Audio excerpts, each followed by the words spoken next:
Good evening, everyone. Welcome to the English Canvas. आज से हम एक नए सीरीज़ को शुरू करने जा रहे हैं जो है क्लास 8 के लिए, क्लास 8 इंग्लिश के लिए।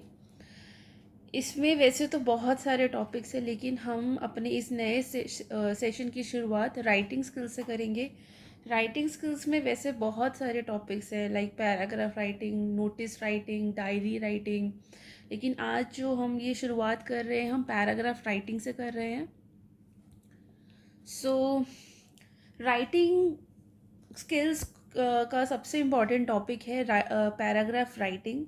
ये बहुत ही इम्पॉर्टेंट टॉपिक है क्योंकि ये सिर्फ क्लास 8 तक ही सीमित नहीं है, ये आने वाली और क्लासेस में भी ये टॉपिक रहता है। सो राइटिंग सेक्शन हर एग्ज़ाम में इम्पॉर्टेंट होता है, चाहे अभी आप एक क्लास 8 में हैं या कल को आप क्लास 9, 10, 11, 12 में होंगे, आप लोग ग्रेजुएशन में पढ़ेंगे, आप और भी कोई आगे चलकर कॉम्पिटिटिव एग्ज़ाम की तैयारी करेंगे, तो राइटिंग सेक्शन बहुत इम्पॉर्टेंट माना जाता है। और राइटिंग सेक्शन सिर्फ इंग्लिश में नहीं, आपके हर एक सब्जेक्ट में बहुत इम्पॉर्टेंट माना जाता है। और अगर आपने ये पैराग्राफ राइटिंग करना सीख लिया और सही तरीके से सीख लिया तो आपका एक कॉन्फिडेंस भी डेवलप होता है। सो आज के इस लेक्चर में हम बात करेंगे पैराग्राफ राइटिंग क्या होती है, उसका स्ट्रक्चर क्या होता है, उसे कैसे लिखा जाना चाहिए, और क्या क्या गलतियाँ हम यूजुअली करते हैं उन्हें हमें अवॉइड करना चाहिए। और एंड में हम देखेंगे कुछ प्रैक्टिस टॉपिक्स और एक लाइव एग्जाम्पल। तो चलिए शुरू करते हैं। तो सबसे पहले हम ये देखते हैं कि पैराग्राफ राइटिंग का मतलब क्या है, क्या होती है paragraph. So paragraph is a short piece of writing which talks about a single idea in a clear and organised manner.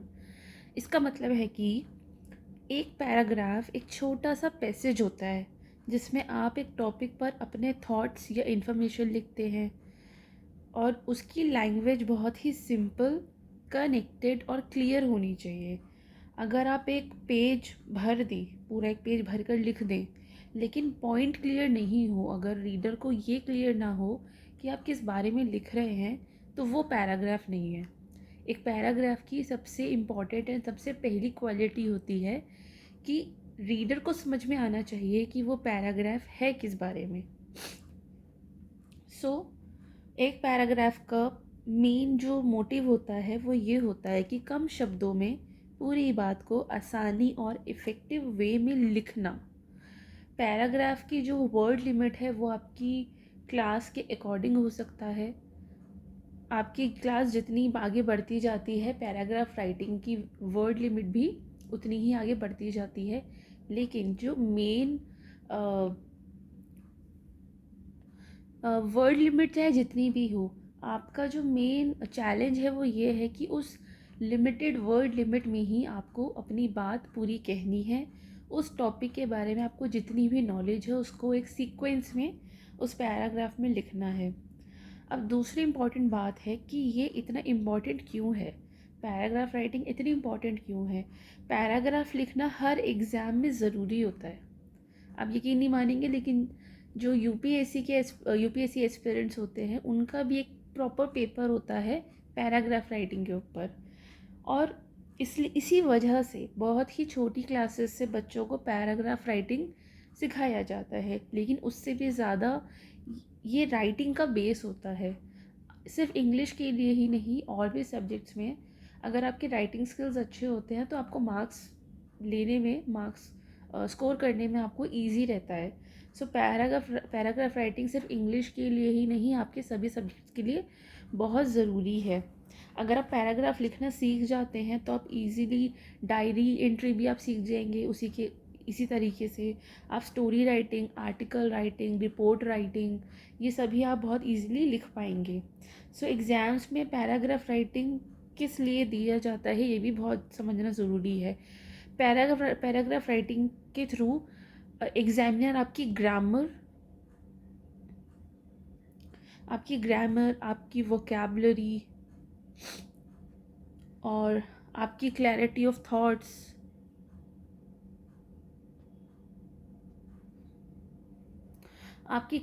Thoughts, और आपकी एक्सप्रेशन, एक्सप्रेसिव जो एबिलिटी होती है आपकी एक्सप्रेसिव एबिलिटी, इन चार चीज़ों को एग्जामिनर जज करना चाहता है, वही देखना चाहता है।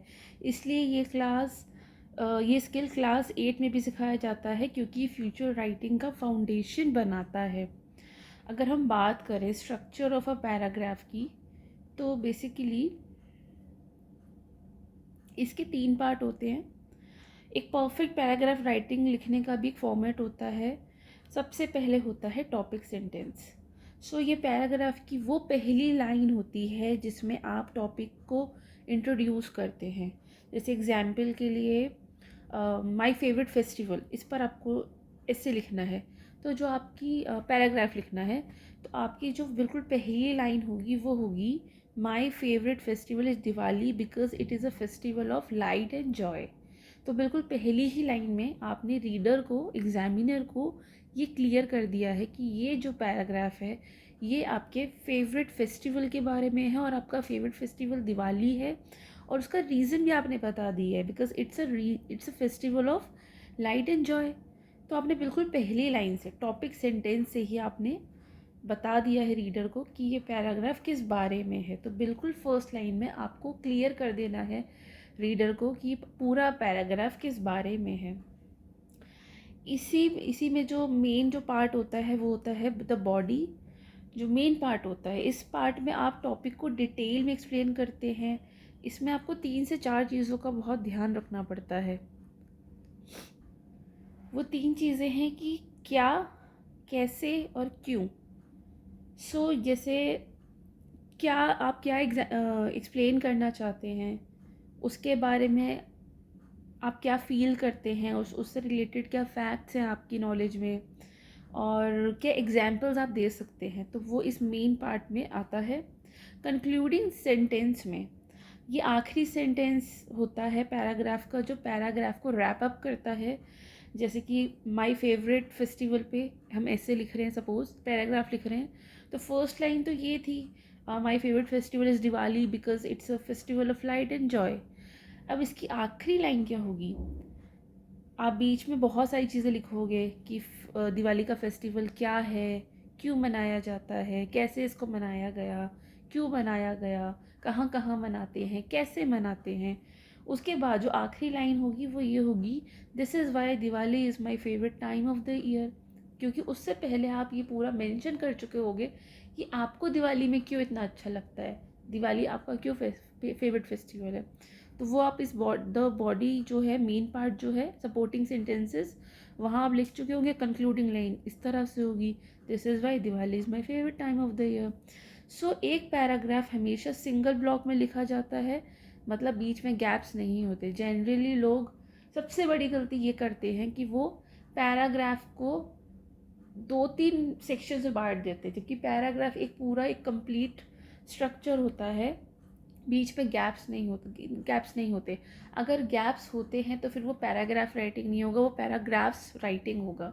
जबकि एग्ज़ाम में क्लियर लिखा जाता है कि राइट अ पैराग्राफ ऑन जो भी टॉपिक है, तो वहाँ पैराग्राफ्स तो नहीं बोला गया है। तो जब पैराग्राफ्स बोला ही नहीं गया है तो आपको गैप भी नहीं देना है। मतलब एक सिंगल पैराग्राफ में आपको अपना पैराग्राफ राइटिंग पूरा करना है, गैप नहीं देना है। ठीक है। ये कुछ मिस्टेक्स है जो कि स्टूडेंट्स अक्सर करते हैं पैराग्राफ राइटिंग के दौरान। सबसे इम्पॉर्टेंट, स्पेलिंग्स आपकी बहुत करेक्ट होनी चाहिए। ग्रामर आप बहुत सिंपल लिखें अगर, तो वो ज़्यादा अच्छा होगा। कॉम्प्लेक्स मत लिखिए। अगर आप कॉम्प्लेक्स लिख सकते हैं, अगर आपकी ग्रामर बहुत अच्छी है, आपके राइटिंग स्किल्स बहुत अच्छे हैं, तो उसी केस में आप कॉम्प्लेक्स ग्रामर लिखिए, नहीं तो सिंपल ग्रामर को भी अच्छे मार्क्स मिलते हैं। अननेसेसरी यूज़ ऑफ कॉमर्स नहीं होने चाहिए, आपको ये नहीं लगाना है। रॉन्ग वर्ड्स को यूज़ नहीं करना है, अपने मन से वर्ड्स को मत बनाइए। सब्जेक्ट एंड वर्ब अग्रीमेंट, एक कोई भी सेंटेंस बनाने का जो एक स्ट्रक्चर होता है वो होता है SVO, subject verb and object. तो इसी पैटर्न में आपके सारे सेंटेंसेस होने चाहिए। टेंस कोई भी हो सकता है लेकिन स्ट्रक्चर हमेशा यही रहेगा। ज़्यादातर बच्चों को ये देयर और देयर में फ़र्क नहीं पता होता, तो ये इस तरह के कन्फ्यूजन्स आपके अंदर नहीं होने चाहिए, इनकम्प्लीट सेंटेंसेस को नहीं लिखना है, प्रोनाउन को भी डिसकॉर्डेंस के यूज़ नहीं करना है, साइटेशन, कोटेशन, कैपिटलाइजेशन का भी अपना एक रूल होता है। बच्चे बहुत बड़ी क्लासेस पहुंच जाते हैं, स्टिल वो अपनी मर्ज़ी से किसी भी लेटर को कैपिटल बनाते हैं। कैपिटल लेटर बनाने के कुछ रूल्स होते हैं। ये प्रॉपर नाउन में कैपिटल लेटर यूज़ किया जाता है, और सेंटेंस के बिगिनिंग में जो फर्स्ट वर्ड होता है, उसका जो फर्स्ट लेटर होता है, सिर्फ वहीं पर कैपिटल लेटर्स यूज़ होते हैं, बाकी और किसी तीसरी जगह कैपिटल लेटर्स यूज़ नहीं होते हैं। आपको डेली अपनी वोकेबलरी पे काम करना चाहिए। अगर आपकी वोकेबलरी पुअर है तो आप राइटिंग स्किल्स आपके पुअर हो ही जाएंगे ऑटोमेटिकली। मिसिंग वर्ड्स नहीं होने चाहिए, आपके वर्ड्स मिस नहीं होने चाहिए, मॉडिफायर्स मिसप्लेस नहीं होने चाहिए, run on the sentence, faulty parallelism, incorrect verb form, जो आप वर्ब फॉर्म यूज़ करते हैं वो भी करेक्ट होना चाहिए। ये तो हो गई राइटिंग्स। इसके अलावा आपको किस तरह से अपना पैराग्राफ राइटिंग इफ़ेक्टिव करना चाहिए। सबसे इम्पॉर्टेंट बात ये है कि जब भी आप कोई पैराग्राफ लिखते हैं तो उसमें हमेशा एक आइडिया पर फोकस रखना चाहिए, जिसे कहते हैं main idea. So begin with the main idea for the first sentence which is called the topic sentence. आपके पूरा पैराग्राफ में वही मेन आइडिया पर ही बात होनी चाहिए। आप ऐसा नहीं कर सकते कि आपने शुरू की 2 लाइन किसी और टॉपिक पर लिखी, किसी और आइडिया पे लिखी, फिर बाद में अपना आइडिया चेंज कर दिया। वो नहीं करना चाहिए। आपको बहुत ही simple and correct sentences use करने चाहिए। ग्रामर और स्पेलिंग का सबसे ज़्यादा आपको ध्यान देना चाहिए। और आपका जो पैराग्राफ है वो बहुत ज़्यादा बड़ा नहीं होना चाहिए। एग्ज़ाम में हमेशा वर्ड लिमिट मेंशन होती है। आप कोशिश करिए कि आपकी जो आपने जितने भी वर्ड्स में आपने अपना पैराग्राफ लिखा है वो उस वर्ड लिमिट में होना चाहिए। जैसे आपको अगर 80 टू 100 वर्ड्स में दिया गया है, तो आपका जो पैराग्राफ है वो 90 टू 95 के बीच में हो जाना चाहिए। या अगर आप 100 भी क्रॉस कर रहे हो तो 100 से 105 हो जाए, लेकिन 106 भी नहीं होना चाहिए, ठीक है। और आप आप छोटे छोटे सेंटेंस मत लिखिए। आप 2 या 2 से ज़्यादा सेंटेंस को इंटरलिंक कीजिए। उसके लिए आप कंजंक्शंस का यूज़ कर सकते हैं। कंजंक्शंस होते हैं जैसे because, so, although, also, in fact, for example. तो ये कुछ कंजंक्शन है। कंजंक्शन का एक बहुत बड़ा टॉपिक है ग्रामर का, आप इसको पढ़िए और अपनी पैराग्राफ राइटिंग में इसको यूज़ कीजिए। और जो बिल्कुल फर्स्ट लाइन होती है आपके पैराग्राफ की, उसको बहुत अच्छे से लिखना है। फर्स्ट और लास्ट लाइन पर बहुत ध्यान देना है। लेकिन इसका मतलब ये नहीं है कि आप जो मिडल लाइंस जो हैं, जो मिडल पार्ट है आपके पैराग्राफ का, वो आप उसमें कुछ भी लिख दें। वो भी अच्छा होना चाहिए। मैं जब भी स्टूडेंट्स का पैराग्राफ चेक करती हूँ तो कुछ गलतियाँ बार बार जो देखने को मिलती है वो हम थोड़ा डिस्कस कर लेते हैं यहाँ पर। सबसे पहली चीज़ जो बहुत ही कॉमनली बच्चे मिस्टेक करते हैं वो ये है कि वो टॉपिक से भटक जाते हैं। तो आपको टॉपिक से नहीं भटकना है। आपका जो मेन आइडिया है उसी पर आपको लास्ट लाइन तक स्टक रहना है। हर सेंटेंस में उनका थॉट अलग हो जाता है, जबकि ऐसा नहीं होता है। आपके पैराग्राफ राइटिंग में जितने भी आप सेंटेंसेस लिख रहे हैं वो एक दूसरे के सीक्वेंस में होने चाहिए, एक दूसरे से कनेक्टेड होने चाहिए। और जब भी आप लिखते हैं तो ज़्यादातर बच्चे हिंदी में सोचकर उसे इंग्लिश में लिखने की कोशिश करते हैं। ये सबसे बड़ी उनकी मिस्टेक होती है। आप कोशिश करिए कि आप इंग्लिश में ही सोचें और फिर उसको इंग्लिश में ही लिखें। पैराग्राफ में अननेसेसरी रिपीटेशन नहीं होना चाहिए और कोई भी सडन कंक्लूजन नहीं होना चाहिए। सो इन सब चीज़ों का आपको बहुत ज़्यादा ध्यान दे रखना है। अब चलिए एक लाइव प्रैक्टिस करते हैं। एक टॉपिक है, तो चलिए एक लाइव पैराग्राफ राइटिंग करते हैं। टॉपिक का नाम है अ विज़िट टू द ज़ू। सबसे पहले हमको फर्स्ट लाइन के बारे में सोचना है कि फ़र्स्ट लाइन इस पर क्या होनी चाहिए। ये एक विज़िट के बारे में है, यानी कि यहाँ पर पास्ट टेंस यूज़ होगा, पास्ट परफेक्ट टेंस यूज़ होगा कि मैं एक बार ज़ू में गई थी या गया था। इस पर आपको ये पैराग्राफ लिखना है। तो पहली लाइन है ऐसे होगी, last Sunday I went to the zoo with my parents and siblings. मैंने with my parents and sibling लिखने से बेटर समझा कि मैं यहाँ पर विद माई फैमिली लिखूँ। तो इस तरह से भी आपको वर्ड्स को एलिमिनेट करना आना चाहिए। आपका पैराग्राफ एग्जैजरेटिंग नहीं होना चाहिए ताकि आप ज़्यादा से ज़्यादा बातों को कम से कम शब्दों में लिख पाएँ। इस पहली लाइन में हमने 3 चीज़ों का आंसर दिया है कि क्या हुआ था, कब हुआ था और किसके साथ। तो क्लियर, बिगनिंग बहुत ही क्लियर है। क्या हुआ था कि मैं गई थी ज़ू में। कब गई थी? लास्ट संडे गई थी। किसके साथ गई थी? विद माई फैमिली गई थी, राइट।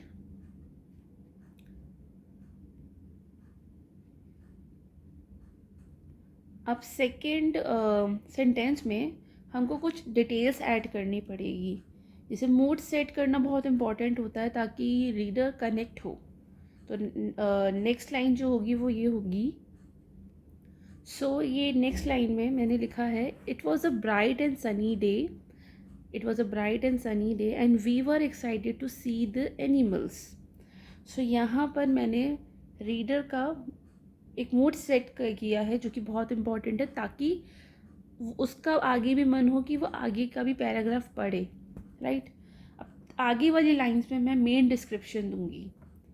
जैसे कि यहाँ पर मेन कंटेंट आएगा कि मैंने क्या क्या देखा। देखिए पहली लाइन में मैंने बताया कि मैं कब गई थी, कहाँ गई थी और किसके साथ गई थी। कब गई थी, कहाँ गई थी और किसके साथ गई थी। बाद में मैंने बताया कि वो जगह कैसी थी, वहाँ पर क्या एक्साइटमेंट था। तो मैं बहुत एक्साइटेड थी, हम सभी बहुत एक्साइटेड थे एनिमल्स देखने के लिए। अब मुझे आगे मेन डिस्क्रिप्शन देना है कि मैंने क्या क्या देखा। मेरा नेक्स्ट सेंटेंस है कि मैंने क्या क्या देखा। We saw lions, tigers, elephants, giraffes, monkeys and many colourful birds. तो ज़ू में गए हैं तो यही सब देखेंगे। This is the main content, that what did I see, right. अब नेक्स्ट में हमें एक स्पेसिफिक एक्सपीरियंस के बारे में बताना है और मेरा या मेरी फैमिली का, जिनके साथ मैं ज़ू गई, उनका क्या रिएक्शन था वो मुझे बताना है। तो मैं ये लिखूँगी। नेक्स्ट सेंटेंस में मैंने लिखा है, I like the giraffe the most because it was very tall and friendly, full stop, and it came very close to us. यहाँ पर मैंने एक पर्सनल और इंटरेस्टिंग डिटेल दिया है ताकि मेरा जो ये पैराग्राफ है वो लाइवली बने। मैंने अपना एक्सपीरियंस बताया है ना यहाँ पर। अब आगे की लाइन जो होगी वो थोड़ी सी लर्निंग और ऑब्जर्वेशंस के ऊपर होगी ताकि जो मेरा ये पैराग्राफ है थोड़ा सा थॉटफुल बने, थोड़ा नॉलेज इसमें ऐड हो और थोड़ा सा इमोशनली कनेक्ट हो। तो आगे की लाइन ये होगी। ये लाइन मैंने लिखी है, I also read about how the zoo helps protect animals and take care of them. Basically यहाँ पर इस लाइन के थ्रू मैंने एक थॉटफुल इमेजिनेशन दिया है, मतलब थोड़ा थॉटफुल बनाया है इस पैराग्राफ को। और यहाँ पर थोड़ा सा इमोशन एलिमेंट दिया है about the protection of animals and take care of them, right. आप चाहे तो इस पैराग्राफ को और भी बड़ा कर सकते हैं, लेकिन मैं अभी यहाँ पर ज़्यादा नहीं लिखूँगी, मैं इसको कंक्लूड करूँगी। मैं लिखूँगी, it was a fun and an educational trip and I would love to go there again. तो ये मेरी आखिरी लाइन है। आखिरी लाइन हमेशा स्ट्रॉन्ग और राउंडेड होनी चाहिए। ये एक्चुअली पैराग्राफ इससे भी ज़्यादा बड़ा लिखा जा सकता है, लेकिन मैंने इतना ही लिखा है टाइम लिमिट होने की वजह से। आप चाहे तो इसको और बड़ा भी लिख सकते हैं as per your word limit demands. ये एक कंप्लीट पैराग्राफ है। इसमें आप कुछ चीज़ें ऐड कर सकते हो, जैसे कि इसमें आप क्या खाया, कहाँ और गए, फैमिली ने किस तरह से इन्जॉय किया, आप इसमें भी ये भी सब चीज़ें ऐड कर सकते हो, राइट। सो अब आपने देखा कि कैसे एक छोटे आइडिया को हमने 6 to 7 लाइन्स, मतलब लाइन्स तो ज़्यादा है वैसे, मतलब एक अच्छे पैराग्राफ में हमने बदला है। एक छोटे से आइडिया को हमने एक अच्छे से पैराग्राफ में कन्वर्ट किया है, बिना मेन पॉइंट से भटके और सिंपल और क्लियर तरीके से। ये काफ़ी सिंपल तरीका था, ये काफ़ी क्लियर वे था एक पैराग्राफ को लिखने का, और हर एक सेंटेंस दूसरे नेक्स्ट सेंटेंस से कनेक्ट भी हो रहा है, आपने ये भी देखा होगा। अगर आप इस प्रोसेस को फॉलो करेंगे तो सबसे पहले आपको सोचना है किसी टॉपिक के बारे में। आपको टॉपिक एग्ज़ाम में दिया हुआ होगा, आपको उस टॉपिक के बारे में सोचना है। आप चाहें तो रफ में पॉइंट्स बनाइए, फिर उन पॉइंट्स को लाइन बाय लिखिए। लाइन बाय लाइन लिखने के बाद एंड में आप कंक्लूजन लिखिए, और इस तरह से आपका पैराग्राफ हमेशा स्ट्रॉन्ग और स्कोरिंग होगा, ठीक है। सो अब मैं आपके लिए एक छोटी सी टास्क दे रही हूँ। मैं आपको कुछ टॉपिक्स दे रही हूँ, आप चाहे तो उन पर प्रैक्टिस कर सकते हो और कमेंट बॉक्स में अपना पैराग्राफ सेंड कर सकते हैं। मैं उसको रिव्यू करने की कोशिश करूँगी। सो आप चाहे तो इन टॉपिक्स में से या और किसी टॉपिक पर अपने पैराग्राफ को लिख सकते हैं और मुझे कमेंट्स में लिखकर भेजिए। मैं पर्सनली चेक करके फीडबैक दूँगी। सो अगर आपको ये लाइव राइटिंग एक्टिविटी पसंद आई तो वीडियो को लाइक ज़रूर कीजिएगा, चैनल को सब्सक्राइब करके बेल आइकन दबाइए, कमेंट में लिखिए आपको नेक्स्ट टॉपिक क्या चाहिए, नोटिस राइटिंग, मैसेज राइटिंग और डायरी एंट्री। आई होप ये डिटेल लेक्चर हेल्पफुल लगा होगा आप लोगों को, और अगर हाँ लगा है तो प्लीज़ अपने दोस्तों के साथ ये वीडियो शेयर करिए ताकि सबकी राइटिंग स्ट्रांग हो। नेक्स्ट वीडियो में हम सीखेंगे जो भी टॉपिक आप कमेंट बॉक्स में बताएंगे।